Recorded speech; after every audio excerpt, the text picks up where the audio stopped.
विष्णुमय सर्व वैष्णवासी भावी विष्णुमय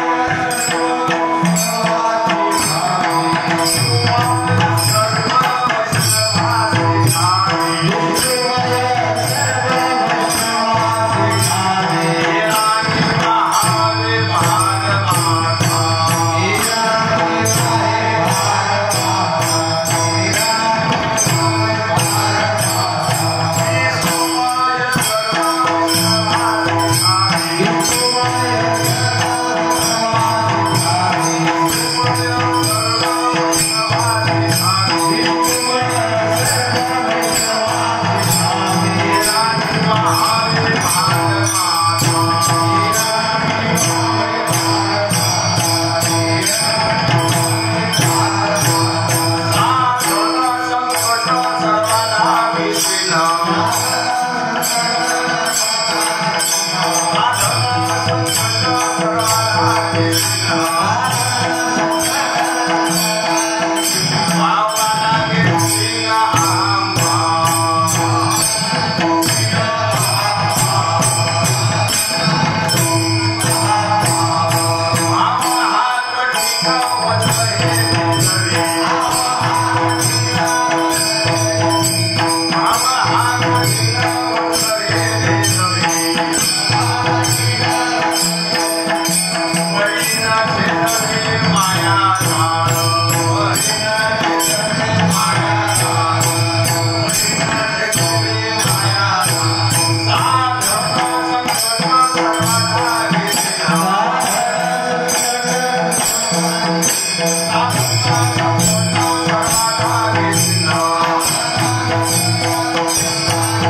येवानी वहावे भार माथा साधन संकट सर्व लागे सीन वावा लागे क्षीण अहम भाव भाव हा कठीण बद रहे भेदवे भाव हा कठीण बद रहे भेदवे परिण छेदवे माया जाळ साधन संकट सर्व लागे सीन वावा लागे क्षीण अहम भाव तुका म्हणे वर्म बदलेची सापडे तुका म्हणे वर्म बदलेची सापडे येरासी तो पडे ओस दिशा साधन संकट सर्व लागे सीन वावा लागे क्षीण अहम भाव पांडुरंगा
सकल विद्यांचे अधिकरण तेची वंदू श्रीचरण श्री करूनचे ते नमस्कारोणी आता ओम नमो ज्ञानेश्वरा करुणा करा दयाला तुमचा अनुग्रह लाभलो पावन झालो चराचरी विष्णुमय सर्व वैष्णवांशी ठावे येवासी बहावे भार माथा साधन संकट भरण्या लागी श्रीन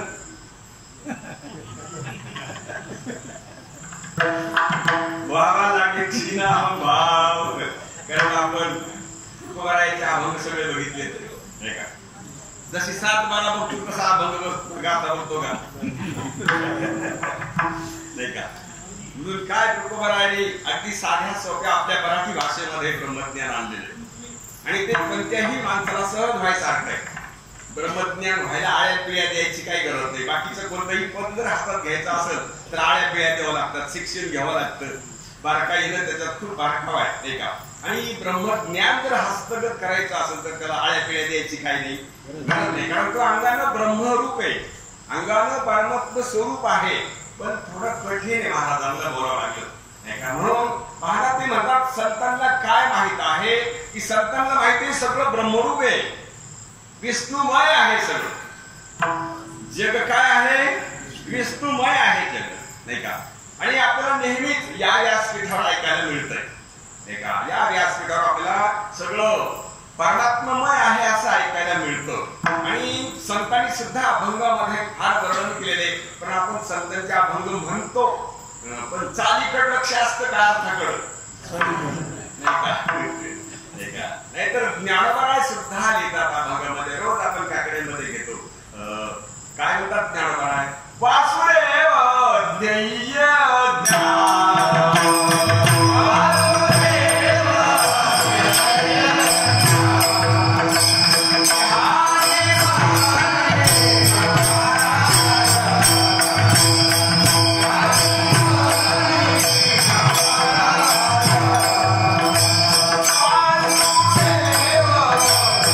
Hare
ज्ञेय म्हणजे अनुभवाला येणार नाही का, ते सुद्धा ज्ञान आहे. ज्ञान तर ज्ञान आहे, पण ज्ञेय सुद्धा ज्ञान आहे म्हणतात. कोणत्या भाषेत लिहिले महाराजांनी? आपल्याच भाषेत लिहिले नाही का. वासुदेव ज्ञेय ज्ञान, आणि हे सगळं ज्ञेय ज्ञान असल्यामुळं मग माझ्या ध्यानात मनात काय राहील? ध्यानी मणी नारायण, नाही वासुदेव परिपूर्ण कैसे क्षरणे से चैतन्य का. काही कुसळ बलप आहे, पण काय प्रकाश सगळीकडे पसरलाय नाही का. त्या बल्बाच्या प्रकाशानं नाही का जसेच्या तशा वस्तू दाखवल्या, कशाच्या कशा नाही का. साड्या लाल तर लाल, फेटा पिवळा आहे तर पिवळा, तसं शेरटा असेल तसं नाही का. बलप ते ऑफ केल्यावर काय काय ओळखू येईल? नाही ओळखे ना. पदार्थ तिथे राहणार नाहीत का, डोळे खराब होतील नाही का. काय शक्ती आहे अंधारामध्ये नाही का, जवळचं असलेलं दिसून येत नाही का. ज्ञानोबारांनी का दृष्टीचे तेज भ्रंशे तिमिरा विरुद्ध जैसे, दृष्टीचे तेज भ्रंशे मग पाशी असताच न दिसे वस्तूचा. इतकी शक्ती अंधारामध्ये आहे नाही का, इतकी शक्ती अंधारामध्ये आहे. पण प्रकाश क्षरलाय, चौकडं पसरलाय, म्हणून सगळ्या वस्तू जशाच्या तशा आपल्याला कळतात. तसं ज्ञानोबा म्हणतात कैसे क्षरलेसे चैतन्य का. काय सगळं हे चैतन्यमय आहे, पण आपल्याला झेपत नाही. असं समजूत करायला वपत नाही का, झेपत नाही. लाज वाटायला पाहिजे, झेपत नाही म्हणायला लाज वाटायला पाहिजे का नाही का. नाही का, 4-2 लेकरं बायको एवढं मोठं घर झेपतून गेला, हे स्वरूप आपल्याला झेपत नाही. डोक्याला नाही का, झेपत नाही का, वपत नाही. त्याच्या खांद्याला झेपलेले या खपत नाही नाही का. म्हणून कसं आहे लक्षात घ्या. म्हणून तुकोबाराय सांगतात बाबा, हे सगळं जग वैष्णवमय आहे, परमात्ममय जग आहे, परमात्म्यालाच आहे. कुणाला जग आहे? जगाला जग आहे का? आता जग नाही का, जगाला जग नाही? आता जग आहे आणि अनेक रूपानं आहे. कोणत्या वस्तूनं कोणती वस्तू आहे हे आपल्याला माहित नाही का, शिकवायचं का? कोणत्या वस्तूला माहिती ही वस्तू आहे म्हणून? सोन्याला चांदी माहिती आहे का? नाही माहित. सोन्याला सोनार माहिती आहे का? घेणारा माहिती आहे का? पैसा माहिती आहे का? त्याच्याशिवाय व्यवहार होतो का? हे कोणाला कळत नाही. बरं लक्षात घ्या, जगानं जग नाही. बरं जगानं जग त्याला अजिबात अनुभवाला येत नाही.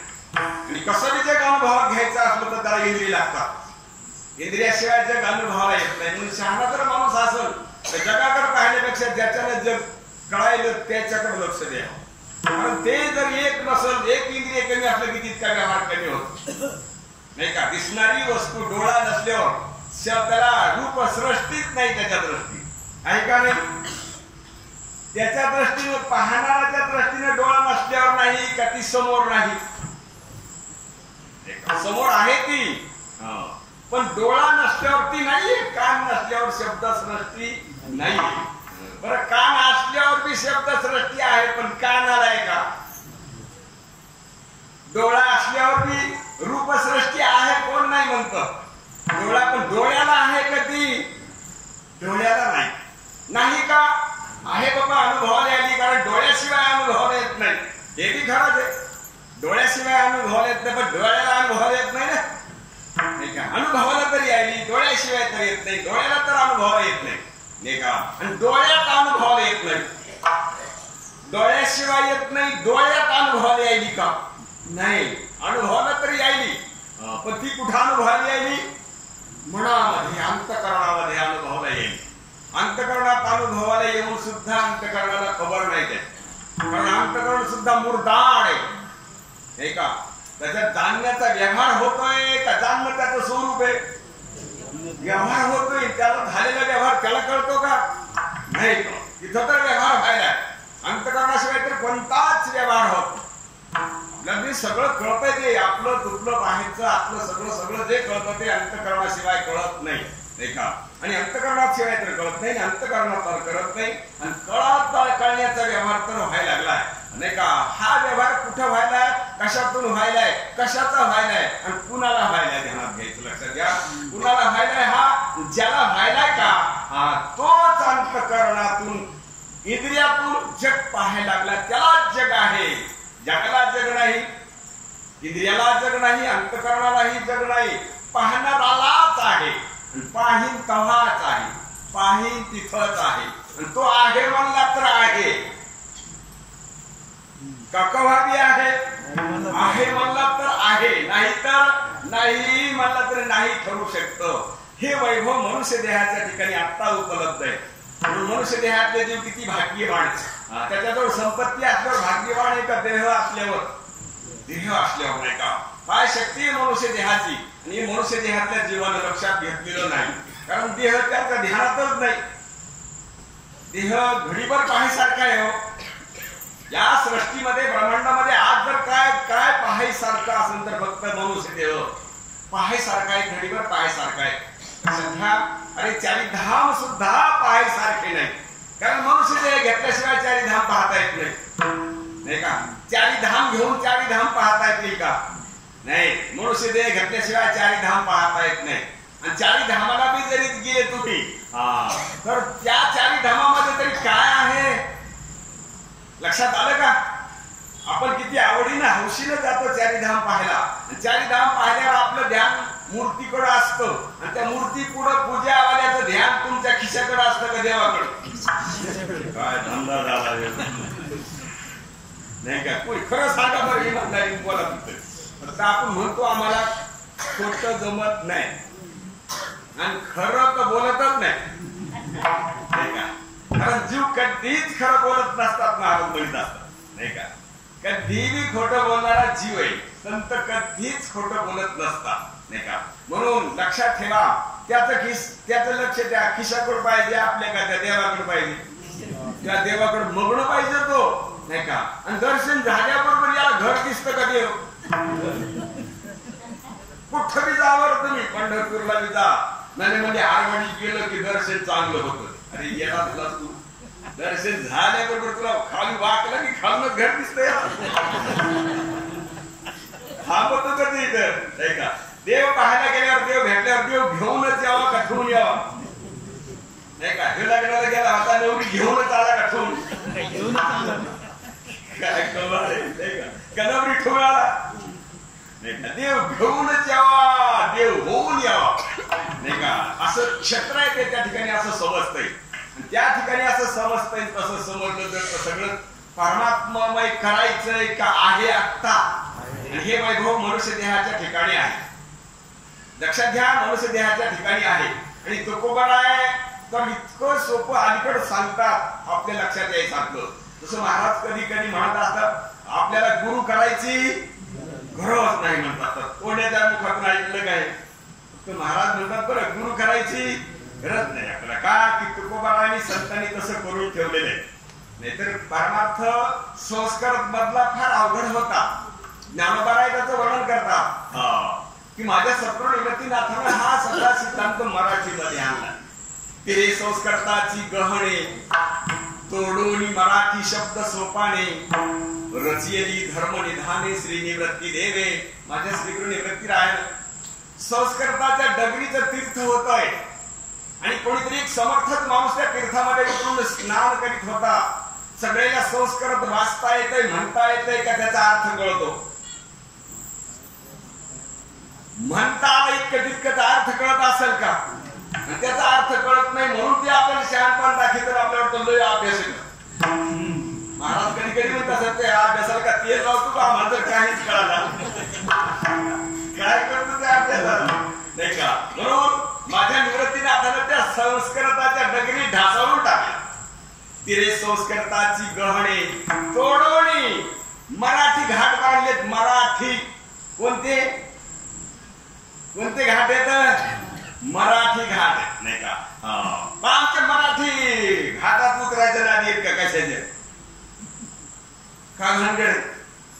मराठी घाट बांधल्यावर तर कोणालाही उतरता यावं. वय झालेल्या माणसाला सुद्धा घाटावर उतरता येईल नाही का? कोणत्याही भूमिकेतल्या माणसाला घाटातून खाली उतरता येते नाही का? आणि खाली उतरता येऊन स्नान करता येते. ज्ञानोबा रायला सुंदर असं लिहिलंय तिरे संस्कृताची गहणे तोडोनी मराठी शब्द सोपाने रचियेली धर्मनिधाने श्री निवृत्ती देवे येथ श्रवणाचे निद्वारे तीर्थीरी घटा सोपारे ज्ञानदेव म्हणे दातारे माझेनी केले. या श्रवणाच्या द्वारातून या तीर्थामध्ये उतरता येतं. काय करता येतं उतरून नाही का? लक्षात घ्या. काय म्हणतात ज्ञानोबा, या क्षेत्रामध्ये उतरता येतं. उतरून काय करता येतं नाही का? म्हणून उतरून शरीर संसाराला तिलांजली देता येते, संसाराला ओळखता येतं. संसार ओळखला की राहत नसतो आणि याच्या डोक्यात सगळा संसारच बसलेला असल्यामुळं हा घायाळ आहे, घायाळ. आणि संतांना हे सहन होत नाही. कशाच्या नादी लागलाय तो, कशाला बी काही समजतो. लक्षात घ्या. कोणता जीव मराठा आहे? कोणता जीव मराठा? कोणता जीव ओबीसी आहे? शुद्धीवर येत कमी घालेले कशी आहेत महाराज? अरे तू काही बी सत्ता हातात घेतलीस तर संसार आदृष्टावर येण्या. संसार पर्यंतवर आहे का आदृष्टावर आहे? आणि आदृष्टावर आहे का खराच नाही? आदृष्टावर आहे का ते? आदृष्टावर सुद्धा नाही ते. लक्षात घ्या. हे वैभव मनुष्य देहाच्या ठिकाणी प्राप्त असताना सुद्धा त्या मनुष्य देहातल्या जीवानं मनुष्य देह व्यवस्थित ध्यानात घेतला नाही. ध्यानात न घेतल्यामुळं त्याला अजिबात सुधारायचा व्हायचा पत्ता नाही. लक्षात घ्या. सगळेच नादाला लागलेत नाही का? सगळेच नादाला लागले. सगळ्या दिवसाचा तर दिवस पुरत ना, पण रात्रीचा सुद्धा दिवस करतात लोक. 12-12 वाजूस तर जागरण करतात नाही का? कशा करता करायले बरं इतकं जागरण? एवढे धंदे कशा करता करायले? काही वेळ आहे त्याचा हिशोब आहे नाही का? आणि सुखा करतात करायले. आणि सुख तर कोणाला झालेलं अनुभवाला येत कधीतरी कोणाला सुख अनुभवाला आलं नाही का? सगळा जन्म गेला त्यांचा त्या प्रयत्नामध्ये. तुकोबारांनी तर सर्व सुखाची या जन्म गेला.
माया वेष्टीला जीव माझा माझे सोयी तने नदी कोणी काही सगळं करती मत वाचोनी सज्जन तव सुखाची मांडणी नेनती कोणी आदी अंत. असं सगळ्यांच्या भोवतीचे जाळं पसरलेलं असल्यामुळं या जाळ्यातून काही बाहेर पडता येत नाही. जाळ्यातून बाहेर पडण्याकरता जर अदृष्ट अनुकूल असेल पूर्वी जन्मातून जर संतांचा संग झाला किंवा ईश्वराची भक्ती जर आपण निष्काम भावनेने जर केली तर संतांची भेट झाली तर हे लक्षात येऊ शकतं नाही का? लक्षात येऊ शकतं. नाहीतर सगळेच नादाला लागले सुख प्राप्त करण्याचे. लक्षात घ्या. रामचंद्र प्रभूच्या सीतेचा शोधा करता किती वानर सेना झाली होती जमा. लक्षात आहे का? रामायण ऐकल्यानं 18 पद्म होते वानर नाही का? 18 पद्म वानर सेना सीतेच्या शोधा करता सज्ज झालेली आणि 4 दिशा नेमून दिलेले सुग्रीवानं अंगदान म्हणून पूर्व दिशा पश्चिम दिशा उत्तर दिशेला सगळी मंडळी त्यांनी नियोजन केलेले ते सगळे गेले. आता राहिली फक्त दक्षिण दिशा. त्या दक्षिण दिशेला जांबवंत अंगद नाही का ही मंडळी वानरामधली इकडं त्यांचं नियोजन इकडच्या भागाला झालं. म्हणून त्यांचं कुणाला लक्षात नाही. मग हनुमंताचं लक्ष सुग्रीवाचं गेल्यानंतर म्हणजे अरे हनुमंतराय मला कसं काय विसरली ही मंडळी, इतकी जोडाजोड करणारा मी मला विसरले. पण हनुमंताचं लक्ष आल्याबरोबर सांगितलं, हनुमंता तुम्ही यांच्या बरोबर जा. आणि आता दक्षिण दिशा तुमच्या वाटेला आलेली, दक्षिण दिशा वाटेला आलेली म्हणल्यावर हनुमंतराला इतका आनंद झाला. बाळा गावाच्या बाहेर निघले आणि दूरवर जाऊन त्यांनी हनुमंताला सांगितलं, आता झाले का सगळे, आले का आपले? म्हणजे हो, इथं थांबा, आता 1-2 मिनिट थांबा, मी आता जाऊन येतो. म्हणले कुठं? म्हणले रामचंद्र प्रभूचं दर्शन घेऊन यायचंय मला. परत गेले ते रामचंद्र प्रभूच्या दर्शनाला आणि रामचंद्र प्रभूचं दर्शन घेऊन जाऊन तिथे विचारलं, महाराज सगळेच लोक गेले कोणाच्या शोधाला? सीताच्या शोधाला. आणि कोणीतरी विचारलं का सीता कशी आहे? उपट सुंबे का बोलते? कोणीतरी हिशोब पाहिला का सुख कशात आहे? कोणीच विचारलं नाही. हनुमंतराला गेले आणि रामचंद्र प्रभू विचारलं, महाराज आम्ही चाललो ते खरंय, पण सीता कशी आहे आम्ही पाहिली का? नाही. ज्यावेळेस तुमचा समागम पंचवटीमध्ये होतो त्यावेळेस मी होतो का? ना आम्हाला कळालं पाहिजे सीता कशी होती, सांगा तिचं लक्षण कसं आहे. तर रामचंद्र प्रभूने पाठ थापटले, म्हणजे आम्ही इतके जण गेले, एखादं पण नाही विचारलं, तू विचारायला आला, ठीक आहे. हनुमंताला सांगितलं रामचंद्र प्रभूनं, तेव्हा ज्या ठिकाणी सीतेचं वास्तव्य जिथं तुला सीता सापडल तिथलं ठिकाण तुला मी सांगतो, नाही का? सीता सापडल्यानंतर त्या सीतेच्या परिसरामध्ये तिथले झाडं, झाडाचे पाले, खडे, गोटे सुद्धा रामकृष्ण हरी श्रीराम जय जय राम असं तिथं आवाज येईल. तिथं एक सीता, जिथं सीता आहे का तिथं अशा प्रकारची असणारी स्थिती राहील. मग तू त्या ठिकाणी सीतेला निश्चित कर. इतक्यावर मी हनुमंतराय मागे नाही केले. सांगितलं ठीक आहे रामचंद्र प्रभू, आता सीतेची खून समजली, पण आम्ही तुमच्याकडचे घेतील का? नाही का? ती सापडायची खून झाली, पण तिला आम्ही तुमचेच हे कशावरून ओळखाव, नाही का? म्हणून रामचंद्र प्रभू म्हणले बरोबर आहे तुझं सुद्धा, नाही का? बरोबर आहे म्हणल्यावर त्यांनी सुद्धा सीतेकडून आपल्याला अनुभव येईल, परंतु सीता आपल्याला अनुभवाला आली जरी तरी पण मी रामचंद्र प्रभूचा आहे कसं कळत? म्हणून रामचंद्र प्रभूने विचारलं की तुम्ही अशी काहीतरी खून द्या की मला तिथं सीता सापडली पाहिजे, सीतेला मी आपला आहे असं वाटलं पाहिजे. सध्या म्हणून या 2 गोष्टी निरखून पारखून केल्यामुळं हनुमंताला सीतेचा शोध लागला. आपण जे सुखाच्या मागे सारखं पळतो, निरखून पारखून का कसं? कोणतरी विचार केला का अरे सगळे पसारा जमा करायले पण त्याला आकलीत काही यायचं तो लय मोठा पसारा आहे तरी बी हेर पडलेले छे. बरेच जणांजवळ पसारा आहे महाराज, सांगता येत नाही इतका पसारा आहे. आणि ते बिगर पसाऱ्यावाले इतकेच देणार आहेत का कमी आहेत? अरे जास्त पसारा जमा करणं अवघड का सांभाळणं अवघड? सांभाळणं अवघड का गेल्यावर जास्तच अवघड? जास्तच अवघड. म्हणून एकमेकाकडे पायी सुद्धा पाहिजे हे यायच्या जवळ इतकं मोठं आहे तरी जर हे बेजारी तर ह्या गर्द्याच्या नादी लागण्यात काही मजा नाही. आता गर्द्याच्या नादी लागण्यात मजा नाही का गर्दा ओळखीण्यात मजा आहे? आणि ओळखीले की गर्दा राहत नाही. लक्षात घ्या, ओळखीलं की गर्दा राहत नाही, गर्दा परमात्मामय होऊन जातो. परमात्मामय होऊन झाल्यावर गर्दा असा वाटण का नसावं? गर्दा असावी वाटतं नाही, परमात्मा मीच आहे असं लक्षात आल्यावर, नाही का? मीच आहे, जे जे काही आहे ना ते कोण आहे? मीच आहे. हिशोबानं आहे काय? हिशोबानं नाही. मीच आहे, माझ्याशिवाय नाही. त्याला त्यात स्वतंत्र सत्ता आहे का? कोणाच्या सत्तेने येते? माझ्या सत्तेने. कोणाच्या सत्तेने आहे? मालकाच्या. कोणाची सत्ता आहे? मालकाची सत्ता आहे. मालक आहे व नक्कीला मालक आहे व. महाराज सांगत असतात गुरुजीचं एक वाक्य, खवा सकट बाई पाहिल्या बरोबर नुसती बाई पाहिली शेतात जाणारी, पण कुंकू लावलेले कपाळाला दरदरीचं टोपलं घेऊन चालली, भाकरी घेऊन शेतामध्ये चालली असताना पण भरदरी कुंकू लावलेलं पाहिल्याबरोबर आता मालका सकट पाहिली का एकटी पाहिली? येडपडेच का काय माहिती? आई पगारीच्या दिवशीच काय राजा तू खवा सकट पाहिजे एकटी पाहिली का मालका सकट पाहिली वा हा ही एकटी आहे म्हणून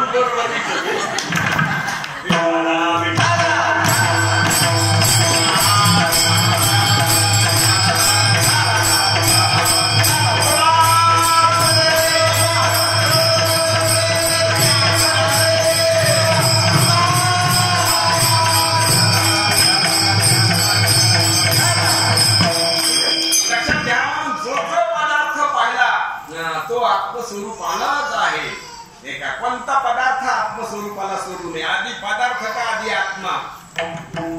कोणी आधी आत्मा आहे नंतर पदार्थ आहे. आपल्याला अगोदर पदार्थ वाटतो ना आत्मा तर ध्यानातच नाही. आपल्या आत्म्याचा खात्मा करून टाकायचा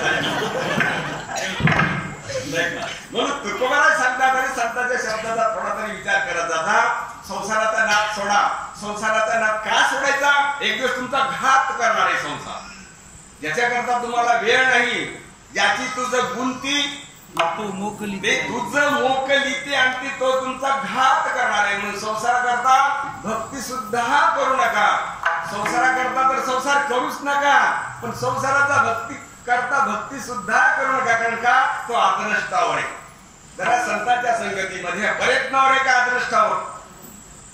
संसार दोन आहेत आपल्या समोर अडचणी नाही का? परमार्थ आहे आणि प्रपंच आहे, संसार बी आहे. पण दोन्हीला दोन प्रक्रिया आहेत. संसार आदनष्टा नाही का प्रयत्नानं? कशाने? आणि आपण कशावर घातला? प्रयत्न. आणि भजन देवाचं देवप्राप्ती प्रयत्नावर एक आदनष्टावर? प्रयत्नावर. पण ते भजन देव घातलाय आदनष्टावर आणि संसार घातलाय प्रयत्नावर. पण लक्षात ठेवा, प्रयत्नाला जरी संसार हस्तगत करायचं ठरलं तर एक दिवस तुमचा घात होणार आहे. महाराज लिहितात आपण घात करू शत्रू घालू मी दागेदारू कृपेचा सागरू तरी पार तुका म्हणे. पण तुकोबाराय जागहून देवाला मागणं लागतात. देवा मी माझा घात करून ठरवलं पण तू शहाणा आहेस म्हणून तू तरी आम्हाला लक्षात आणून दे, आम्हाला पलीकडच्या कडीला नेऊन घाल. म्हणून असणारी भक्ती जरी केली आपण, लक्षात घ्या ती भक्ती सुद्धा आपला घात करू शकते. अरे का भक्ती सुद्धा महाराज म्हणतात भजन ते ओंगाळ गाणी नरका जाणी सुकेना. म्हणून भजन सुद्धा केलेलं आपल्याला चुकीचं भजन केलेलं सुद्धा आपल्याला घातक ठरतं. लक्षात घ्या. एक वेळेला लक्षात घ्या पंचवटीमध्ये आलेला प्रसंग आहे. एका पंचवटीमध्ये रामचंद्र प्रभूचं वास्तव्य झाल्यानंतर लक्ष्मणाकडे रोजची पाळी होती फळं आणायची. लक्ष्मण फळं आणायला गेलेला आहे. फळं आणीत असताना फळं तोडीत असताना एका जाळीवर लक्ष्मण फळं तोडतोय. फळं तोडीत असताना दिव्य प्रकारचं खड्ग वरून आलंय. लखलखीत अशा प्रकारचं काळ खड्ग वरून येताना दिसल्याबरोबर लक्ष्मणानं वर बघितले, काळ खड्ग वरून येते आणि पुन्हा सोडले. आल्यानंतर ते खड्ग विचार करू लागलं की ज्या खड्ग प्राप्त होणारा करता ज्यानं 1000 वर्ष तपश्चर्या केली. किती वर्ष? 1000 वर्ष तपश्चर्या केली. ब्रह्मदेवाचे हे ब्रह्मदेव म्हणून 1000 वर्ष तपश्चर्या केली. ब्रह्मदेव प्रसन्न झाला वरून खड्ग सोडून दिले. खड्ग सोडून दिले. पण योग असा होता जो तपश्चर्या करीत होता तो लक्ष्मणाच्या जाळीला खेटूनच जिथे लक्ष्मण फळ तोडीत होता त्याच्या बाजूला ती जाळी आणि त्या जाळीमध्ये तो तपश्चर्या करता करता त्याच्या अंगावर वाळून चढले. वाळून जाळी चढली. त्या जाळीमध्ये त्याची तपश्चर्या आणि त्या जाळीच्या हिशोबाने ते खड्ग आलं. पण जाळीला लागूनच लक्ष्मण फळ तोडीत होता. महाराज ती शास्त्र दैवत आहे बरं. ती जवळजवळ आल्यावर तिने पाहिलं की ज्यानं मला तपश्चर्या करून मागितले तो दुष्ट आहे. एका जो हा फळ तोडतोय ना हा फार सात्विक आहे. याच्यामध्ये गेले याच्या हातात जर मी गेले तर कितीतरी दुष्ट लोकांचा नाश करेन आणि या तपस्वी वाल्याच्या जर हातात गेले तर कितीतरी चांगल्या लोकांचा मी नाश करणार आहे. महाराज ते खड्ग वळालं लक्ष्मणाकडे. 1000 वर्ष तपश्चर्या केली त्याने. यानं केली का? नाही. 1000 वर्ष तपश्चर्या खड्ग तिकडं फिरलं आणि लक्ष्मणाच्या हातात आलं. लक्ष्मण म्हणला देणारा दिसाना आणि हिराच्या हातात आले. भानगड काय? दिव्य खड्ग कोण आहे? हातात घेतलेले लक्ष्मणाला आलं आणि विचार केला बरे कसं काय तेच दार आहे कसं तेच आहे नुसतं दिसायला पण याच्यात ताकद एवढी आहे का म्हणून लक्ष्मणाने त्याच जागेवर प्रहार केला. जवळच्या हाणून पाहिलं हे कसं काय खटके हाणल्याबरोबर सापाचा मुंडकच खाला. लक्षात घ्या सापाचं मुंडकं उडाल्याबरोबर रक्ताचा लोढा झाला आतून आल्याबरोबर लक्ष्मणाचं तोंड लहानसं झालं की आपल्या राजा दशरथ स्वर्गामध्ये आणि ही झालेली हत्या आता त्या दशरथ राजाकडे गेल्यानंतर त्याला सुद्धा दुःख होईल. लहानसं तोडलेले फळं वटीत घेतलेले रामचंद्र प्रभूकडे आले. लांबूनच पाहिलं रामचंद्र प्रभूंना लक्ष्मणाचं तोंड लहानसं झालेलं दिसले नाही का. पण रामाच्या बरोबर होयका होती होयका वैव वैव म्हणू लागली. किती तोंड सुकले लक्ष्मणाचं आज. राम म्हणले खाऊन सुकलं ती म्हणजे याची बायको सगळं नाही म्हणून कोण म्हणतंय वैव आधी वैव शब्द किती बी मोठा माणूस असला तर माग किती दरुच्या पासून वैव म्हणलं की ते आलाच माझी बाग ती वैव म्हणून लागली. लक्ष्मण किती तोंड सुकले आणि दिसायला यार काऊन दिसायला ते म्हणजे ती उर्मिला सदर आहे आणली म्हणून. रामचंद्र प्रभू म्हणले अगं काय असं गैर थोडाच लक्ष आणि मन एका जागेवर आहे त्याच नाव काय आहे लक्ष्मण. त्याचं लक्ष आणि मन एका जागेवर असा तो लक्ष्मण त्याच्यामुळे नाही त्याच्या हातात काहीतरी खडगं दिसतंय काहीतरी दुःस्थित परिणाम घडला असावा म्हणून त्याचं तोंड अशा प्रकारचं उतरलेलं झाले. लक्ष्मण जवळ आलेला आहे आणि शरणागती स्वीकारले. देवा माझ्याकडून फार मोठा अपराध झालाय ते घटक मला प्राप्त झाले. प्रहार केल्यानंतर कोणीतरी एका तपश्चर्याच्या आणि मस्तकामध्ये ते लागून रक्त बंबाळ झाले ते आपलंच ठिकाण. रामचंद्र प्रभूनं तिथूनच पाहिलं गड्या ब्राह्मण क्षत्रिय वैश्य शूद्र या 4 वर्णापैकी तर कोणी नाही पण मात्र तू पुन्हा एकदा जाऊन बघ तिथं काय भानगडे. लक्ष्मणाला फळं ठेवले. पुन्हा लक्ष्मण गेला आणि मागे जाऊन पाहिल्यानंतर भलं मोठं झिपाट काळट खापरासारखं भयानक शरीर बाहेर आलेलं दिसलं. आनंद झाला लक्ष्मणाला. ज्या कामाकरता आम्ही आलो का तेच काम धडले. रामचंद्र प्रभूला जाऊन सांगितलं फार मोठा राक्षस आहे. रामचंद्र प्रभू म्हणले आणि इतकी ताकद आहे त्याच्यामध्ये हजारो वर्षाचं गेलं खडक तुला तो आवरला नसता पण तू त्याला सावध नसताना त्याच खडक घेऊन तू तुझा घात केला. कोणाचा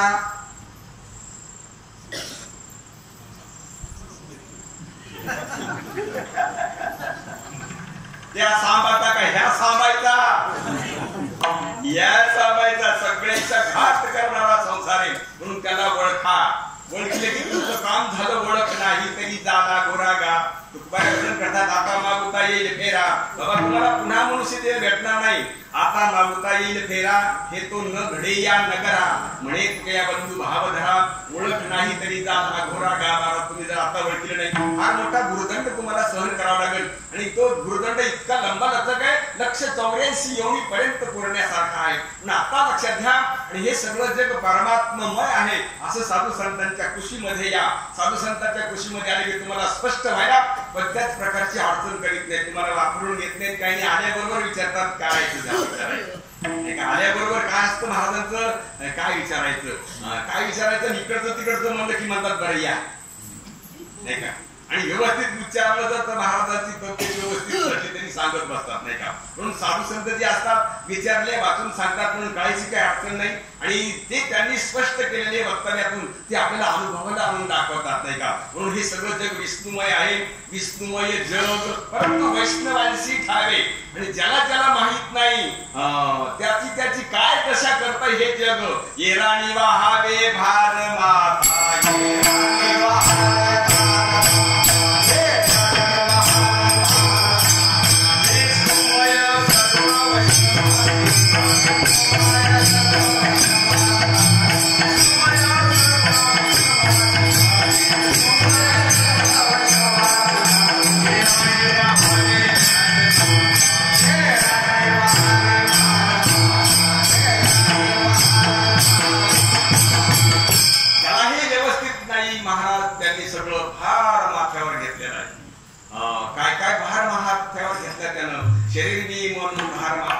मरण आलेलं शरीराभोवतालचं सगळं तसंच आहे.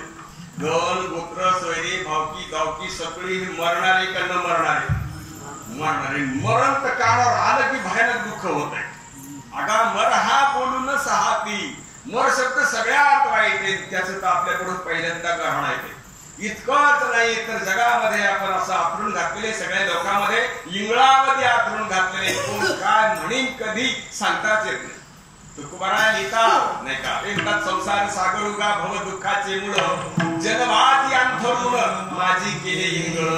पुन्हा त्यामध्ये इंद्रिय बदला खाते तवे उष्णव इजाळ सोशिले काय करू गुरुधराई संडाळ. काय स्थिती आहे कोणाची? अरे संसारातल्या जीवाची. त्याच संसारामध्ये जर संतांचं ऐकून तशा प्रकारची जर स्पष्टता केली तर त्याला संसारात सुद्धा दुःख नाही. अरे सुखात तर सुख कोणीही भोगील, दुःखात सुख भोगावं हे वैभव त्याच्या भोवती आता आहे. त्या वैभवावर जर तो जागा झाला, संतांच्या संगतीमध्ये आला तर त्याला कळू शकतो की मी हाडमास नाही तर या हाडमासाला जाणणारा ज्ञान दिव्य स्वरूप मी आहे. कसं आहे आपलं स्वरूप? मी म्हणल्याबरोबर शरीर लक्षात येतं, जात लक्षात येते. एकमेकाकडे जाती कोण पाहतेत का? आत्म्याकडून तो हट जातीवर जाती ती नाही का? कोणाची जात आहे ती? कोणाची जात नाही का? हाडमास कोणाची जात आहे? अरे महाराज म्हणतात जात नाही तर भरम आहे. तो जात आहे का भरम आहे? भरम आहे. आता भरम येतो कारण कोणीही शरीर पाहिलं नाही. बायको कोण पाहिली, नवरा कोणी बघितलाय नाही का? महाराज पाहू पाहूच तर बदलत आहे का? मागच्या क्षणातलं पुढच्या क्षणात आहे का? नाही. इतक्या जलद बदलत, इतका वेग त्याला. तेच तेच वाटतं का? तेच तेच असतं वाटत. काय सांगतात ज्ञानोबा आहे? ज्ञानोबा आहे सांगतात बाबा लागून डोळा उघडे गौरी कोटी वेळा नेन तया तरंगावडे नित्याशा. बघा अज्ञानी जीवाला त्या लाटा उसळलेल्या त्याच वाटतात पण त्या लाटा नाही बाबा, ते पाणी रे. तू ध्यानामध्ये घे ते पाणी बाबा, ते नाही ना लक्षात घे. म्हणून अनेक प्रकारचे 15व्या अध्यायामध्ये दृष्टांत आले. ती असो बहु झडती अंधारे घोंडिता कोलती ती दिसे जैसी आई ती चक्राकार नाही का? ते कंगन आहे का चक्कर आहे? काय ते बोलतीये ती चक्र आहे का? याच्या डोक्यात चक्र आहे काय? दिसतं महाराज, स्पष्ट दिसत नाही. म्हणून हे दिसत असताना कधीच कोणतीच वस्तू अशी नाहीये. घर सुद्धा तसंच आहे, मंदिर सुद्धा तसंच आहे, मूर्ती सुद्धा तशीच आहे. जे जे अनुभवाला येईल ते स्थिर नाही महाराज, अस्थिर आहे. प्रवाह आहे त्याला. कसा काय आहे त्याला? प्रवाह आहे. त्या प्रवाहात सगळं बसलेलं आहे आणि त्या प्रवाहात आहे असं वाटत नाही. आणि तो प्रवाह ज्याला कळाला तो मात्र प्रवाहामध्ये वाहत नाही. प्रवाहाला जाणणारा प्रवाहून कसा आहे? वेगळा आहे असं त्याला ध्यानात घ्यायचं. आणि वेगळा आहे पुन्हा तो आहे का दुसरा कोणी? तोच आहे असं त्याला लक्षात घेता येतं संतांच्या संगतीमध्ये. पण हे लक्षात घेण्याकरता महाराज अभंगाच्या दुसऱ्या कडव्यामध्ये सांगतात साधन संकट सर्वाला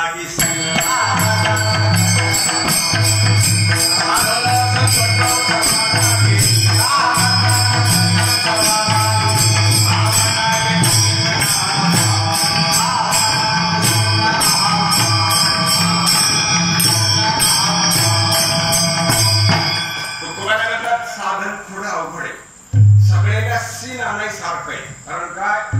हा शरीराचा जो भाग आहे तो मी आहे म्हणून असा अनुभव आहे आपल्याला. अहम मी आहे म्हणून असा अनुभव आहे आणि हा मी नाही आणि हा मी आहे असा अनुभव कर नष्ट झाला पाहिजे. शरीर मी आहे वाटणं का पण समजलं नाही पाहिजे. समजणं बाधक आहे का वाटणं? समजणं. दोन काम करता येतात आपल्याला. जशी नाटकातली मंडळी दोन काम करतात. काही एक दोन काम करतात. ते नाटकामध्ये जे पात्र घेतलेलं असतं त्यांनी त्या पात्राचं नाव वेगळंच असतं, त्यांचं खरं नाव वेगळंच असतं नाही का? शिवाजी महाराजांचं पात्र घेणारा शिवाजी महाराजांसारखा बोलतो का शिवाजी महाराज समजतो? हा शिवाजी महाराज सारखा बोलतो. नाटकातली माणसं रडण्याचा प्रसंग आला की ढस ढस रडतात महाराज. डोळ्याला पाणी लावतात का? ते खळखळ खळखळ रडतात बरं नाही का? इतकं हसवतात ते. हसायच्या वेळेला हसतात हसवायच्याला फसवतात, नाही का, लक्षात घ्या. म्हणून त्या नाटकातल्या माणसाचे दोन काम करतात, ते दोन भूमिका वागवतात. म्हणून ती इतकी श्रीमंत आहे जगामध्ये, त्याच्या बाथरूम मध्ये तोंड दिसतं, आमच्या आरशात दिसत नाही. कशामुळं? दोन भूमिका वागवते ते. नाटकात आलं की शिवाजी सारखं बोलतं का शिवाजी समजित, आणि मग तुला काय रोग आला का असं नाही करायला. कोणाला जमाय सारखं नाही. नवरा समजावा का म्हणावा, नवरा समजावा का म्हणावा, हे झालं नाही. आता द्यायला नवरा नाही द्यायचा अडचणीत समजा, पण आता बायको समजावा का म्हणावा, म्हणायला हरकत नाही. समजणं मात्र अवघड आहे का. समजणं अवघड आहे का म्हणणं. म्हणावं तर लागतच नाही. व्यवहार करता म्हणावं लागत. समजणं अवघड आहे. दोन भूमिका वागवायच्यात आपल्याला. समजायचं नाही आणि म्हणल्याशिवाय इतर राहायचं नाही. या दोन भूमिका आपल्याला पार पाडता येतात, नाही का. म्हणून याचा अहंभाव गेला पाहिजे, आणि हे तर फार कठीण. अहंभाव जाणं हे काही इतकं सोपं नाही, लक्षात घ्या.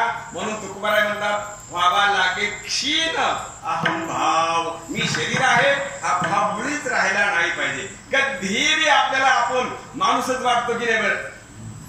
बरं एक तुम्हाला विचारायचे मला, आपण स्वप्नात तरी बाई एक वाटतो का?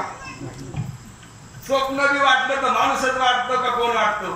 माणूसच वाटतो. जागृतीत तर माणूस वाटतोच हो, पण स्वप्नात सुद्धा आपण कोण वाटतो? माणूसच वाटतो. बरं हा जागृतीत माणूस आहे का स्वप्नात? स्वप्न बी नाही, इतकं ज्यानं पक्क करून टाकले, नाही का. म्हणून समजायला अडचण आहे, म्हणायला काहीच अडचण नाही, लक्षात घ्या. अशा दोन भूमिका आपल्याला आणि ग्रहण करता येतात, नाही वागवता येतात. आणि ह्या भूमिका कधीपर्यंत नेले तर कसलंही संसारामध्ये दुःख असलं तरी दुःख होत नसतं. शरीर रोग झालेला आहे, महारोग, आणि दारिद्र्य घडी बारागाडे दरिद्र्य आहे, रोग झालेला आहे. अशाही भूमिकेतला माणूस फ्रेश जीवन जगतो. हे मनुष्य देहाचं वैभव आहे, लक्षात घ्या. आणि श्रीमंत जरी असला घरचा आणि निरोगी जरी असला, उत्कृष्ट जीवन त्याला नाही जगता येत महाराज. कुणीकडचा फोन कधी कसा येईल सांगता येत नाही, तर आपल्या घरचा करावा लागतो. असं झालंय म्हणून, नाही का. म्हणून दुःखद जीवन जगतो, पण त्याला फ्रेश जीवन जगायसाठी त्याला शक्ती ईश्वरानं प्रदान केलेली आहे. नाथमाराज लिहितात, मनुष्य देहाचे ज्ञाने सच्चिदानंद पदवी घेणे, एवढा अधिकार नारायणे कृपा अवलोकने दिधला. हे वैभव मनुष्य देहातल्या जीवाला प्राप्त आहे. हे वैभव प्राप्त झाले की तो वर्ण आश्रमाकडे पाहणार नाही, उपाध्याकडे पाहणार नाही, त्याला श्रीमंत वाटणार नाही, त्याला गरीब वाटणार नाही. जीव श्रीमंत आहे का गरीब? श्रीमंत ही नाही, गरीब आहे. जीव शरीर आहे का परमात्मा? परमात्मा नखे. परमात्मा कुठे गरीब असतो का? नाही का. लक्षणानं आहे तो परमात्मा, कारण तो सत्य आहे हे त्याला माहित आहे. आणि शरीर सत्य नाही हे बी त्याला माहित आहे. त्याला शिकवायची काय नाही गरज नाही. शरीर सत्य नाही आणि हा सत्य त्याला माहित आहे.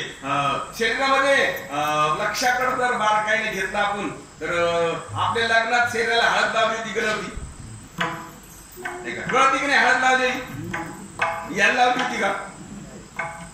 मग कोणाला लावली होती? लावलीच नव्हती का? लावली होती. मग पुढे ते हळदीमध्ये, नाही का, हळदीमध्ये घे आता. आणि असं याला हळद लावली जाते का त्या ठिकाणी तुमच्या बाबत, नाही का. म्हणून हळद लावलेली याला माहित आहे, पण ज्याला हळद लावली तो आता नाही. लक्षात ठेवा, अशी स्थिती ओळखता येते, पण आपण दुसऱ्यालाच दोष देतो. एका गावाला मी कीर्तनाला गेलो, आणि घरी गोष्ट असताना काहीतरी मालकाला दोन काम सांगितले बाईला तुकाराम आणायचे. त्यानं एकच आणलं. ती म्हणली, महाराज असं एकच हे काय सांगा, मी हे म्हणून रोज वागवाय. या म्हणलं तुम्हाला आता बोलल्यावर राग येईल का? ती म्हणे नाही. या म्हणलं याचं तुमचा बाप याच्यापेक्षा जास्त एअरपोर्ट असेल तर तुमच्या पदार्थ घेऊन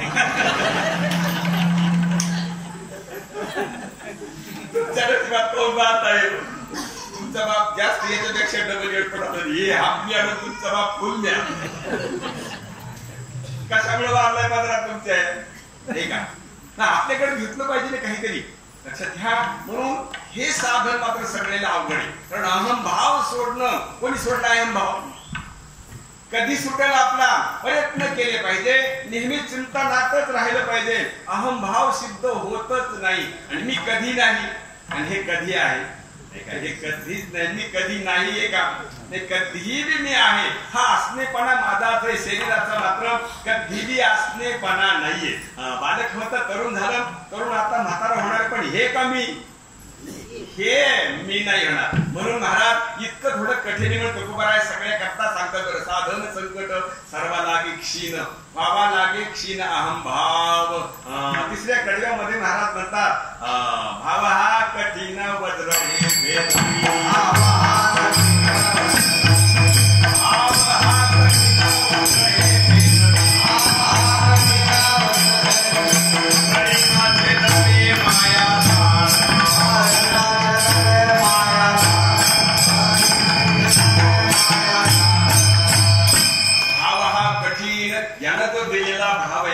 मी बदलन माझा बदल इतका खोल भाव गेलेला आहे त्यामुळे महाराज त्या काढणं फार अवघडे दिसत असलं तुम्हाला सोपं, तरी पण फार अवघडेवर काढणं. भाव हा कठीण. महाराज म्हणतात एक प्रकारचं वज्र सुद्धा भेदल, फुटल, उलल, पण याचा भाव निघणं फार कठीण. भाव हा कठीण, वज्र हे भेदवे, वळीन छेदवे माया जाळ. किती खाली गेलेली आहेत मुळे. आपल्याला नातू मांडीवर खेळतोय आपल्या, कोणाचा आहे तो? नाताचं तुमचं नातं आहे का? नाही आहे का नातं? नाही म्हणायला हिंमत होते का? मांडीवर खेळताय लक्षात घ्या. असं असणारं हे नातं किती खाली गेलेलं आहे, किती विखुरलेलं आहे. ते एवढं विखुरलेलं मागं घेणं फक्त मनुष्य देहाच्या शक्तीनं घेता येतं. तुम्हाला दिसत असताना ते आता नाही ठरवता येतं, प्रगजळ ठरवता येतं. काय आहे सगळं? असा आपला प्रपंच इतकं लक्षात घ्यायचं नाही, सगळ्या घरच्याच्या ध्यानात आणून द्यायचं.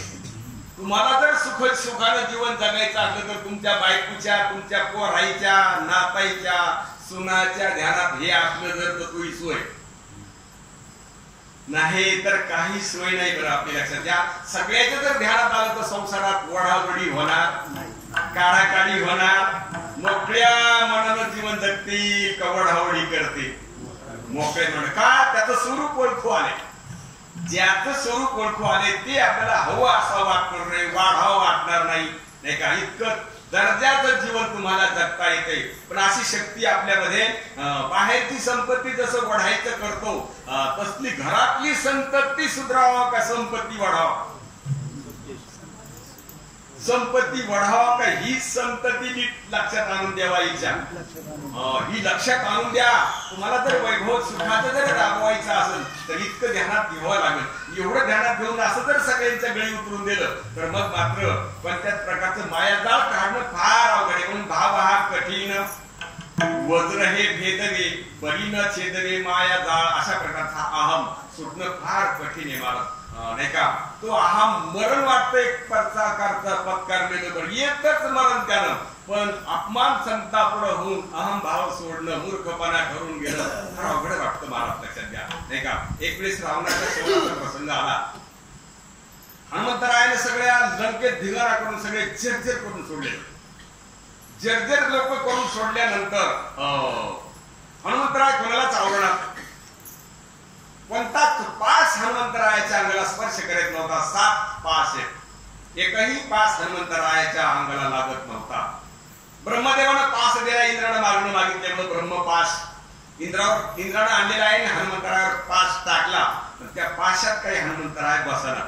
म्हणून पुन्हा घराला गेलं, ब्रह्मदेवा तुम्ही दिलेला पासात हनुमंतराय सापडणार. स्वतः ब्रह्मदेव आले आणि कानात सांगितले मारुतीचे, बाबा हे आमचं नातवंड प्यातुंड आहे, आमच्या कुळे, हे आमचं कुळ आहे, पण आता ह्या कुळा करता तू काय कर, ह्या पाशात अडकल्यासारखं कर. नाईलाज आता तू काय कर, ह्या पाशात अडकल्यासारखं कर. पाशात अडकल्यासारखं झाल्यावर याने काय केलं, त्याला अशोकवनामध्ये पाशात घेतलेले, पाशात घेऊन त्याला लंकेत आणले. लंकेत आणल्यानंतर रावणाच्या पुढे बसलाय मारुती, आणि पुढे बसल्यावर लट लट लट लट थर थर कापू लागला. कोण? रावण. महाराज इंद्रजितनं सांगितले, महाराज एक काम करणार, ती आणलेली सीतामाई नेऊन घाला, नाही का, हे बांधवर आपल्याला उपद्रव देणार नाही, सगळे जर्जर केले, नाही का, उपद्रव देणार नाही, काय नाही काय नाही, पण ते राहून नेऊन लागलं. किती अपमान आहे मग आईला नेऊन घालणं, सीतेला नेऊन घालणं मोठेपण आहे का अपमान आहे? अपमान आहे महाराज. म्हणून एवढा मोठा राजा, लंका त्याची नगरी सोन्याची, त्या सीतेला परत नेऊन घालणं म्हणजे महान अपमान आहे. त्याच्यापेक्षा बुद्धी लढवलेली बरी आहे. म्हणून त्याच्या समोर बुद्धी लढवायला सुरुवात केली. हनुमंतरा, तुम्ही एवढं विधान माजवलंय खरंय, पण लक्षात घ्या, तुम्हाला मला एकच प्रश्न विचारायचा की तुम्हाला रामाची शपथ आहे घालून सांगतो, तुम्हाला तुमचं मरण कशात आहे का? तर हनुमान म्हणला, हे पहा, राम भक्त खोटं बोलत नसतात, हे का? तर तो म्हणला, मला मरणच नाही. ते गदगद हसू लागले राम. ते म्हणला, एवढपणच काय काय हा करायला आलेले सगळे मरत येत, तुला कसं काय मरत आहे? आता ते शरीराला धरून बोलू लागलं घसोडून, आणि हे बोलू लागलं शरीराला धरून. त्यानं सांगितलं, बाबा मरण नाही आम्हाला. असं कसं होईल? उपजेते, तो काय लहान माणूस होता का? त्याचे 4 भाग करणार होता. उपदेते नासे, नासे ते पुनरपी दिसे, खंडिका यंत्र दैसे परिभ्रमे का. बाबा, उत्पत्ती झालेली आहे बा, मृत्यू असतोच, नाही का, म्हणून तू खोटं बोलतोस. त्यानं सांगितलं, नाही बाबा, आमच्यातला एक माग खरं बोलला म्हणून तर गेला ते हातानं. कोण? जटायू. खरं बोललं म्हणून. आणि आता मी खरं बोललेलो तुला पटत नाही. नाही बाबा, मरण नाही मला. तुम्हाला असं शक्यच होत नाही. ते म्हणा, मग मरण आहे मला, पण मोह शेपूट जर आधी मारलं तर मी मरतो, तसा मी मरू शकणार नाही, लक्षात घ्या. म्हणून त्याला खरं नाही, पण रावणाला अभिमान सोडा वाटणं फार अवघड जाऊ लागलं. म्हणून सोडावाच वाटत नाही अभिमान, पण कोणाला? बघा नाही का, सोडणं फार अवघड आहे, नाही का. म्हणून भाव हा कठीण, वज्र हे भेदरे, परिण छेदरे मायाजाळ, साधन संकट सर्वा लागे क्षीण, व्हावा लागे क्षीण, अहम भाव इतकं थोडा अवघड आहे. पण महाराज आपल्याला एवढं निसून काढतात की बाबा, तुमचा जो गठ्ठा आहे तो 5 भूताचा आहे. या शरीरामध्ये पहिलं माती आहे, दुसरं पाणी आहे, तिसरा अग्नी आहे, चौथा श्वास आहे, आणि 5वा आकाश आहे. याच्या पैकी तुम्ही कोण आहे? हे सगळे सुट्टे सुट्टे करून दाखवतात महाराज, नाही का. वाऱ्याला हाडं आहेत का? संस्काराला हाडं आहेत का? नाही. हाडं नाहीत का? शरीराला आहेत बाबा. शरीरात संस्कार आहेत का? श्वासात संस्कार आहेत का? नाही, लक्षात घ्या. आकाशात संस्कार आहेत का? संस्कार नाहीत का? आहे. म्हणजे सगळं वेगळं वेगळं. संस्काराचं वेगळं, हवेचं वेगळं, एका पाण्याचं वेगळं, अग्नीचं वेगळं, आणि ह्या सगळ्या न दिसणाऱ्या हे दिसणारं सुद्धा मडत कसं आहे ते वेगळं. तुम्ही या सगळ्या 5ही जणाला जाणणारे, ह्या 5हून तुम्ही कसे तर वेगळे वेगळे असं बाजूला सगळे वेगळे वेगळे भाग करून दाखवतात. आता इतकं संत बारकाईने सांगतात, पण संतांचं ऐकल्यासारखं करतो का? ऐकतो काय म्हणू महाराज बोलते. खरं सांग, बायकोचं ऐकल्यासारखं करतो का? ऐकतोच. तिचं ऐकल्यासारखं कर, मग तुला कशी गैरविचार काढते ती बाहेर, नाही का. ऐकल्यासारखं करतो का? ऐकतो. आणि संतांचं ऐकल्यासारखं करतो, नाही का. ऐकल्यासारखं केल्यावर जमल का? नाही. पहा, ऐकल्यासारखं करणाराची कशी दशा होते. नाथ एका प्रकृती पुरुषाचं वर्णन करतात. नाथ म्हणतात ती प्रकृती शुद्धासाठी असलेली स्वतः येऊन सांगते, सगळ्याला सांगते. पुन्हा काय म्हणते ती? जोहार माय बाप जोहार धनी, पाया पडते महारणी. जोहार माय बाप, मी पाया पडते तुमच्या. माझ्या धन्यासी निद्रा लागली, म्हणून संत सेवेसी आले तिचे माय बाप. लक्षात घ्या, माझे धनी एकूण ते एक होते, तव त्यांची कर्म तर नव्हते, म्हणून मी येथे आणि येऊन काय केले की जे माय बाप. म्या येऊन येथे काय केले? धन्याशी थापटून निजविले, एवढे जगदंबर उभे केले, बरी सत्ता त्याचीच की जे माय बाप. लक्षात घ्या, त्याचीच सत्तेनं हे सगळं चाललेलं आहे. पण मात्र इथे एक कौशल्य, जे मज मागे टाकूनी, जे जग न ओळखता परमात्म्याकडे जातात, जे मज मागे टाकूनी धन्याकडे जाय मोहरुणी पण एक एकाशी टांगेशी धरून आणि की जे माय बाप जग ओळखल्याशिवाय भगवान सुद्धा सांगतात आधी जाणावे तेच लागे. काय म्हणतात अर्जुना तुझं ज्ञान सांगेन तैसे विज्ञानीशी आधी जाणावे तेच लागे म्हणून अगोदर जग ओळखा व्यवस्थित. ती प्रकृती म्हणते हे माझं स्वरूप आहे आणि मला जरी व्यवस्थित नाही ओळखिलं की मी त्याला टांगड्याला धरून माग घालते नाही. अरे असे मोठमोठाले आणलेत लक्षात घ्या. टांगेशी धरून ओढून आणले की जे बायबाप ओढून आणले सबळ. सबळ म्हणजे बलवान मोठमोठाले ओढून आलेले सबळ ऐका जी तुम्ही सकळ आणि विश्वामित्रासारखे ठसाळ ओढून आणले की जे माय बाप काय विश्वामित्र होता ना. दुसरी सृष्टी करण्याची शक्ती ज्याच्यामध्ये दुसरा सूर्य दुसरी पृथ्वी दुसरी लोक तयार करण्याची शक्ती पण महाराज गौसाला या मायेच्या कचाट्यामध्ये आणि तिला टांगाला धरूनच मागे ओढून आणलं महाराज. माया सांगते बरं ती लक्षात द्या. पुढेही ती म्हणते सर्व माझी ब्रह्मापूर पुरोड त्याने मदसवे मांडली होड परी त्यावरी घालून कन्याची लिगाड बस्तावी पाडीला की जे माय बाप सगळ्यात म्हातारा ब्रह्मदेव सगळ्यात मोठा माणूस आणि मुलीच्या मागे लागलेला पस्तवा आणला त्याला कोणी म्या त्याला ओळखीलं नाही बरोबर मला प्रकृतीला ओळखीलं नाही 5 भूताला ओळखीलं नाही भूत त्याला एकत्रित आल्यावर कसे कसे दिसू लागले नाही का असं त्याचं स्वरूप झालं. किती मोठाने ओढून आणले ऋषी माझी पराशर. लक्षात घ्या ऋषी माझी पराशर तो माझी निर्भिशीना कधी फार परी दिवसाची करून अंधकार आणि ढिबरेशी रतविला की जे माय बाप. लक्षात घ्या ऋषी माझी नारदू तो मदसी कधीच नव्हता मरदू त्याचा द्वारकेमध्ये उतरला मधू आणि 60 पोरे व्याला की जे माय बाप. वायुसुत हनुमान तो मदसी करी बहुत गुमान परी मकर ध्वजाचे वेळी दात विचकून उभा राहिला की जे माय बाप. म्या चळले व्यासाचे सुखदेव कोर त्याने माझी निर्भिष्टिना केली फार त्याने काढून पायाची पैदार मज तोंडावरी हाणली की जे माय बाप. ऐशी यांच्या केल्या गती ये रवी वाया गेले नेनो किती जे उघडे नागवे मज जिंकू पाहती. उघडे नागवे माहिती का तुम्हाला मीच ब्रह्म आहे सांगतो आणि माणूस समजितो.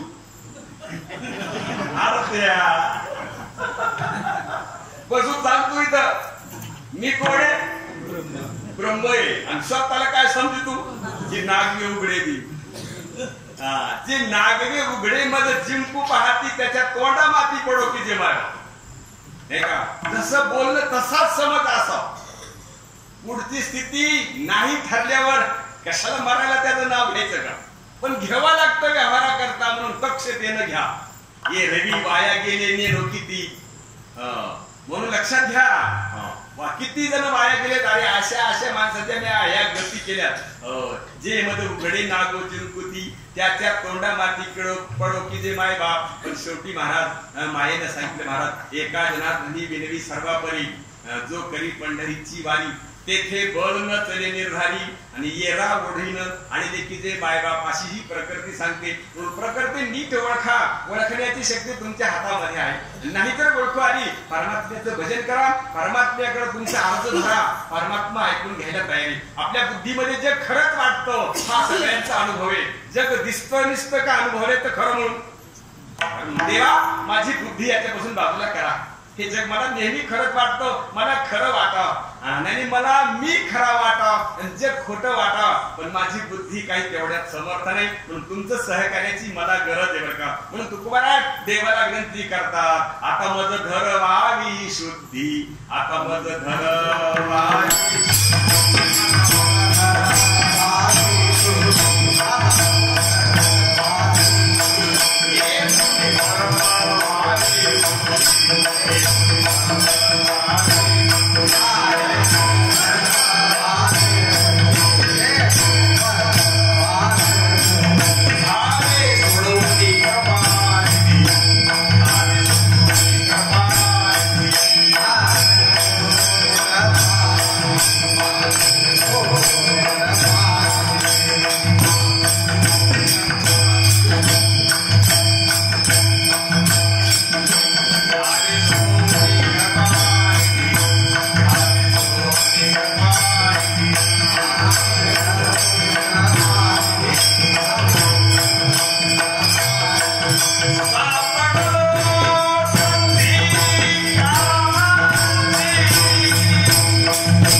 देवाला म्हणतात बरं मी माणूसच वाटतो, मी शुद्धीवर आहे का? नाही. आता मज धरवावी शुद्धी, येथून परतवावी बुद्धी, घ्यावे सोडवून कृपानिधी, सापडलो संधी काळ चक्री. कारण तुम्ही फार समर्थ आहात, करशील तरी नो हे काही. राईचा डोंगर पर्वत राई, आपुल्या करुणेची साई, करीव आई मजवरी. देवा तुला राईचा डोंगर करता येतो, डोंगराची राई करता येते. हा डोंगर कशाचा झालाय? कोणी केलाय? कशाचा केलाय? नसलेल्याचा झाला अनुभवाला. नव्हे तेच कैसे झाले रे खेळिया, नाही तेच दिसू लागले रे. अरूप होता ते रूपाशी आले, जीव शिव नाम पावले रे. म्हणून असता हा डोंगर तुला राईचा डोंगर करता येतो रे बाबा. हे सगळे शरीर पाण्यापासून झालेत. पाण्यापासून. कशापासून? पाण्यापासून झालेत. बरं हे हाडो मास कशाचे येतं? ते पाण्याचे बाबा, लक्षात घ्या. म्हणून तुला राईचा डोंगर करता येतो, केलास. नाही आता तुला डोंगराची राई करून टाकलं, जे आमचं काम झालं. तुला करता येतं, एवढं समर्थ आहेस तू. म्हणून आपल्या करुणेची साई, करीव आई मज बरी. मागील काळ अज्ञानपणे, सरळा स्वभाव त्यागुणे, नेणो आयुष्य होते उणे. पुढील बेण्यांतरलो महाराज अज्ञानापत्य आतापर्यंत आयुष्य केले, आणि काळ तर संपत आलेला आहे. आणि मात्र पुढे मात्र माझी अशीच स्थिती होईल. म्हणून याच्यातून आम्हाला बाजूला करा. जर देवाला प्रार्थना केली तर देव ऐकून घेऊ शकतो. आपण देवाची भक्ती करीत नाही, प्रार्थना करीत नाही, काही मागितल्याची राहत नाही. ते असं जोर काढतात, त्याच्या जवळ जे नाही ते वागतं. म्हणजे हे बी बेजार आणि ते बी बेजार, नाही का? कुठून देईल संसाराला? नाही का? त्याच्या घरी आहे का? याच्या आदर्शात संतती नसल्यावर त्याने कुठून द्यावं? नाही का? संतती नसल्यावर किती बी भक्ती केली त्याला देता येईल का? त्याला देताच येत नाही का? देताय तू, मोक्ष द्यायला समर्थ आहे तो. परमात्मा मोक्ष मागणाराची वाट पाहतो, नाही का? कोणाची? पण हे 48 घंटे राहतं बारीला, पण काही बाऱ्या मारतं त्याच्यावर. किती घंटे लागले म्हणता? 48. काऊन चोर काढा एवढा, नाही का? जर कीर्तनात बसला असता तर तुला देवानं दर्शन दिला. कारण देव मंदिरात आहे का कीर्तनात? कीर्तनामध्ये देव आहे, लक्षात घ्या. देव कीर्तनात कळत असतो. देव कळण्याचा विषय आहे का? काही मागण्याचा देण्याचा कळण्याचा विषय आहे. कुणाच्या लक्षामध्ये? हे सगळं पंढरपूरलाच घडतं बरं. म्हणून तू पंढरपूरला खरं जावं संतांच्या संगतीमध्ये, देव कळण्याच्या ठिकाणी. म्हणून तुकारामला तुम्ही संत मायबाप एवढा उपकार करा, यामध्ये दाखवा दिनांचा सोयीरा. असं देव कळण्याचं ठिकाण आहे, लक्षात घ्या. त्या देवाकडनं जर आपण व्यवस्थित मागणं मागितलं तर मोक्ष द्यायला आपल्याला समर्थ आहे परमात्मा. मोक्ष आपला देईल का? आपलं स्वरूप मोक्ष लक्षात आणून देईल. नाही, स्वरूप आपलं सांगणाराच्या संगतीत घालून देईल. काय करेल देव? जे सांगतात ना तुम्ही परमात्मा, त्यांच्याकडे नेऊन घालील परमात्मा.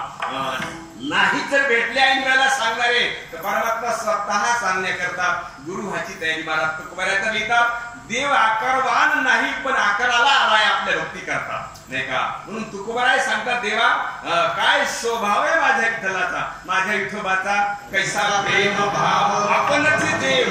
गुरु पहिल्यांदा देव झाला भक्ती करण्याकरता. देव जर विटेवर नसता आम्हाला भक्ती करता नसते आली. अगोदर देव झाला, आणि देव होऊन आम्ही जर व्यवस्थित भक्ती केली तर तो काय होतो? नाही जर संत भेटले, आपणची देव होय गुरु. पण मात्र पडी येते हे भाव, रवी वासना आणि तिथल्या स्पर्श द्यावी, अशा प्रकारची स्थिती आता उपलब्ध आहे. म्हणून तुकोबारा सांगतो, बाबा हे तर थोडं अवघड आहे, पण संतांचा जर संग केला तर फार सोपं. याच्यासारखं सोपं दुसरं काही नाही. तुका म्हणे सोपे आहे सर्व गुण, शहाणा तो धणी घेत आहे. म्हणून तुकोबारा म्हणतो, बाबा जर नसलं तुम्हाला येतात अशा प्रकारचं, तर देवाला प्रार्थना करा, देवाचं भजन करा, देवाची भक्ती करा. म्हणून तुकोबारा शेवटच्या कडव्यामध्ये म्हणतात, तुका म्हणे वर्म भजनेची सापडे, तुका म्हणे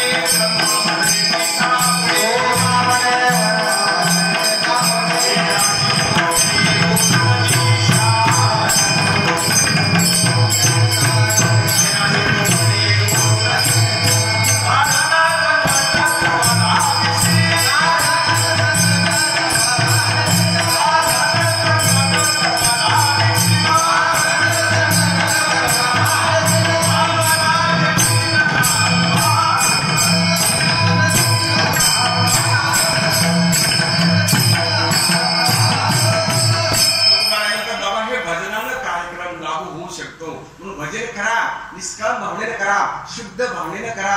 अरे सगळंच हे वैदिक कर्म जे आहे हे अंतःकरण शुद्धीचं साधन येण्यावर तुम्हाला कोणी काही सांगत असत.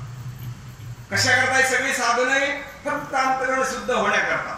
उपवास, तापास, तीर्थ यात्रा, यज्ञ याग जे जे काय असेल ते अंतःकरण शुद्धी करताय. कोणतंच संसार प्राप्तीचं साधन नाही.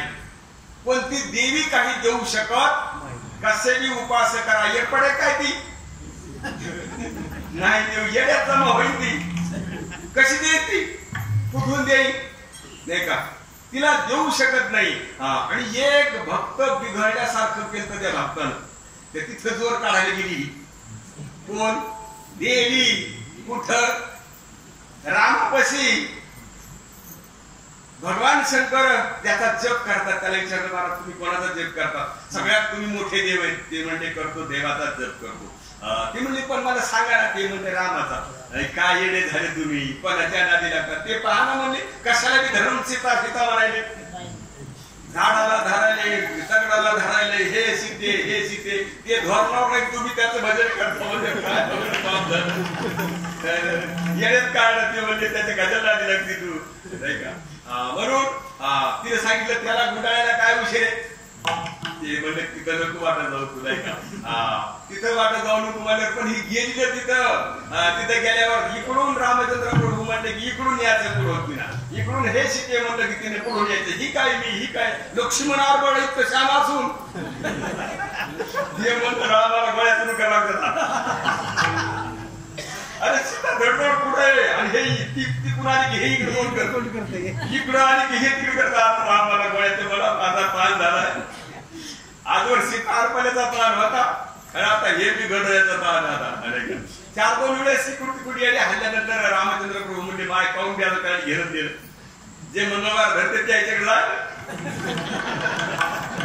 इथं जोर काढायची तिथं जाय. माय म्हणल्याबरोबर थंडगार झाली. म्हणजे बाई म्हणल्याबरोबर रामचंद्र प्रभूचं ते ती सगळी स्थिती भगवान शंकराला सांगितलं तुम्ही सांगितलं ते अगदी बरोबर आहे का. पण ते असणारं स्वरूप मला त्या स्वरूपाचं ज्ञान हवं आहे. असं भगवानी त्या ठिकाणी परिशान करण्याकरता गेली तर परिशान झाली. अशी परिशान झालेली भगवानी काही देत असते का?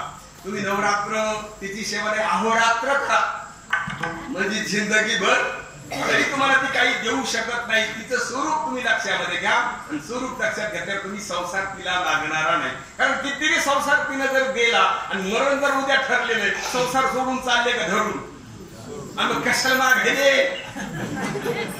घेणून तिने जोर काढ नाही गेले. देवीला प्रसन्न करून घेतलं, त्यातून फार मोठा संसार मागून घेतला आणि गेली पुन्हा देवीच्या पाया पडायला. देवीने सांगितलं झालं की नाही मनासारखं. म्हणजे आता सगळं मनासारखं झालं. पण देवी म्हणजे तुला एक निरोप सांगायचा आहे. म्हणजे काय काय नाही म्हणली 7-8 रोजाला तू मरणारच. म्हणजे 7-8 रोजाला मरणारी म्हणल्यावर मग घाबरली ती म्हणे. आणि मरण याच्यात काही केलं नाही जमत का? देवी म्हणली कसं करता येईल, मरण तर चुकत नाही. तुला जर हे चुकायचं असलं तर तुमच्या घरचा एखादा माणूस मरण. तुला जर राहतात ती मोठी बाई मी सगळ्यात मोठी आहे